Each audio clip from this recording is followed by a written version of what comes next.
Some people think that the mind is separated from the body sometimes. There is a mind-body connection. Let's talk about it.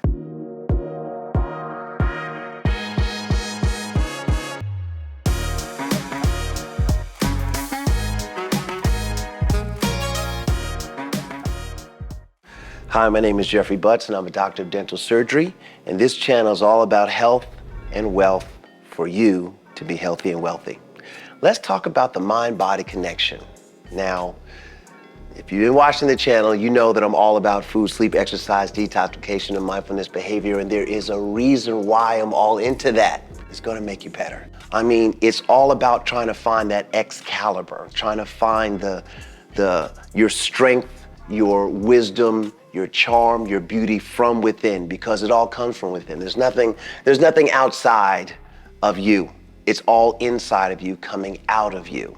And that is where the beauty is. So your mind and your body are connected, well, obviously, right? Obviously, I think, yeah. Can I do that? Am I doing this? Yes.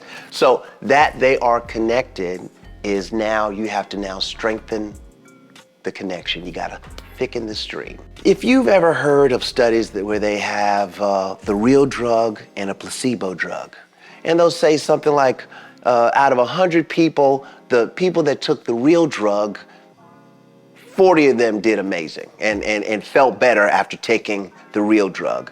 Okay, and then on the placebo side, out of 100 people, 20, 30 of them did better on the placebo. And a placebo is just a salt pill, sugar pill, something like that, all right? So that means that the drug that's actually doing some chemistry thing to the body to make the person go from a state of that they don't want to a state that they do want. Now, the same thing with the pill that isn't a drug at all.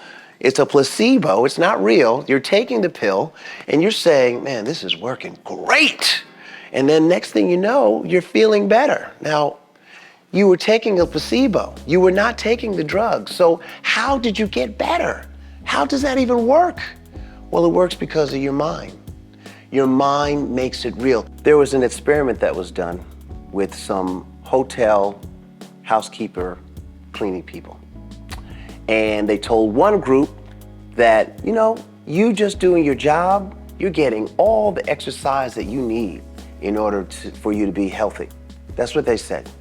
Just doing your job. So when you walk up the stairs and grab the linens and sweep the floors and vacuum and all that stuff, that is a form of exercise, and you are getting more than enough exercise for you.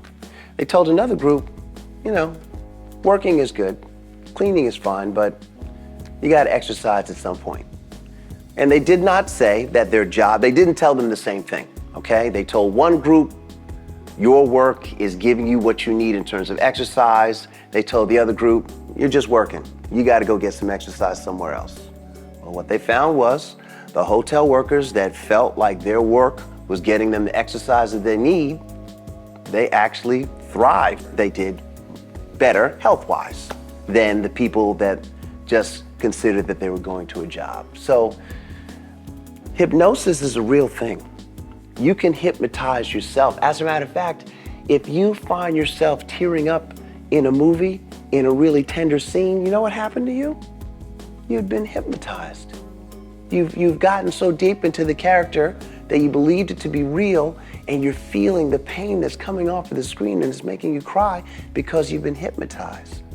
Even with the lemon, right? So if you think about biting into a cut wedge of a lemon and you just put it in between your teeth and you bite down and you suck, you might have some, or actually you will, without actually having the lemon there, you're gonna have some saliva get into your mouth because your mind said there's something there, and it causes a physical reaction.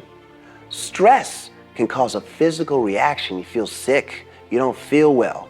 But have you noticed that when you're happy, you're healthier. You're bouncing around, you're walking around, you're doing the things that you need to do with no problems at all because you're mentally happy, you're mentally at an up state. So our minds just have so much control over our feeling state. If you've ever seen The Matrix, They would say that that's like a sci-fi movie. It's not. It's a documentary, okay, with great lights and colors. So the mind makes everything real. If you believe it, then that is what it is. And that is whether you're wrong or whether you're right. If you believe whatever you believe, that is your truth, that is your moment. And unless you are open-minded enough to let somebody come and say, hey, this is why this works or doesn't work, and this is what it is, and you're able to believe it, with them, now you've taken yourself from your belief lily pad and you've jumped onto somebody else's belief lily pad. It's okay. The mind-body connection is the strength. It is the core that you will need in order to be the best you could be, to get your health to be your wealth, right? So the mind is able to make chemical reactions. There is a nerve that goes from your brain and it touches all of your other organs. It's called the vagus nerve, and vagus means roaming. So there's certain breathing exercises and of course meditation that can stimulate the vagus nerve so that you have a better, thicker, deeper sense of yourself, and that is now inside out. When you meditate, you can kind of, when you're doing it correctly, you can kind of block out the outside world and you're able to get that connection with the universe, thickening your pineal gland, which I believe is your router to your universe. So when you're able to go inward in order to clear up, clean out, suss out all the things that you actually are, like, are you really the person who you think you are, or are you the person that everybody thinks that you are? You got to know that. Inside out is the way that we go. Now, I think it's in the Bible somewhere, as so within, so without. So when you are doing exercises like meditation, like reading, like affirmations, like gratitude, like journaling, those type of things help your mind become stronger. So when we are trying to use our mind to control our body, what is happening at the metabolic level? So in each cell, we have DNA. And also in each cell, we have this organelle, it's called the mitochondria, right? The mitochondria has its own DNA. Your mitochondria is really looking out for you because it also wants to live.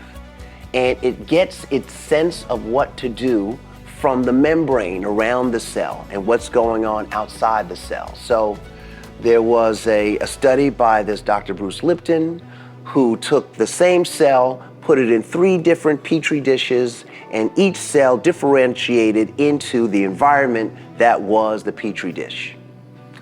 And they all started as the same cell, but they ended up being something else. This is why people that have trauma in their lives from a young age, or even just a mid-age, that trauma can make that person who they are unless they're able to work with the trauma, throw off the trauma, to make it so that it doesn't hinder their life, so that they can become a member of society that is productive. The mind and the body connection is going to be what you need. When you use it to your benefit, it will benefit you. That's all I got to say about that. How do you guys take care of yourselves? How do you take care of your mind? What do you do? Please leave a comment in the comment section below. If you like some or one of the things that I've said here today and you think it can help somebody, would you please send it to a friend? Please share it. Please give a thumbs up and a like. And we're going to talk about some other things later.